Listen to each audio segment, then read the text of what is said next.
Hello দোস্ত, আজকে আমি চলে এসেছি আমাদের সেই মুর্শিদাবাদের বিখ্যাত আমাদের সেই পলাশী যুদ্ধের সঙ্গে ওতপ্রোতভাবে জড়িত যে বাড়িটি, সেই বাড়ি হচ্ছে কাঠগোলা প্যালেস। তা আমি এখন টিকিট কেটে ভিতরের দিকে প্রবেশ করছি। এটা হচ্ছে প্রবেশদ্বার। আপনারা দেখতে পাচ্ছেন সামনেই সেই বাড়ি, কাঠগোলা প্যালেস যাকে বলা হয় বা কাঠগোলা বাগান বাড়ি বলা হয়। এই কাঠগোলার নামের পিছনে অনেক কিছু কারণ আছে। সেটা হচ্ছে যে এখানে একটা বিরল প্রজাতির একটা কাঠগোলাপ নামে একটা গোলাপ চাষ করা হতো, ওই জন্যই এই বাড়ির নাম কাঠগোলা বাগান বাড়ি বলা হয়। তো যাই হোক, আপনারা দেখতে পাচ্ছেন কত সুন্দরভাবে একদম ইউরোপীয় ধাঁচে, ইউরোপীয় এবং ভারতীয় সংস্কৃতির যে স্থাপত্য শৈলী, সেই শৈলীর নিদর্শন বলা যায় এটাকে।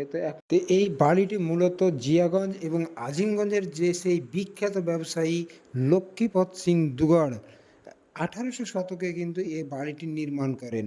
তারই তত্ত্বাবধানে এই বাড়ি নির্মিত হয়।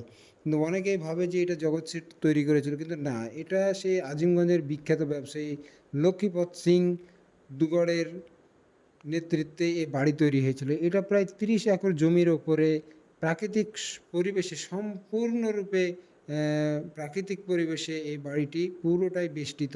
তো আপনারা দেখতে পাচ্ছেন কত সুন্দর একটা জায়গা, যেখানে এখানে বলিউড টলিউডের বিভিন্ন সিনেমারও শুটিং হয়েছিল এখানে।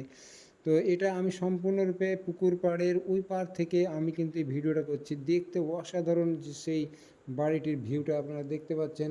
আপনারা যদি কেউ আসেন এখানে তো অবশ্যই দেখতে পাবেন কত সুন্দর। আর সামনে যেটা দেখছেন এটা হচ্ছে সেই গোপন সুড়ঙ্গ, যে সুড়ঙ্গটা আজ পর্যন্ত কেউ জানে না কোথায় গিয়ে উঠেছে। তো এটা বলা হয় যে সেখানকার রাজাদের সুরক্ষার জন্য তৈরি করা হয়েছে।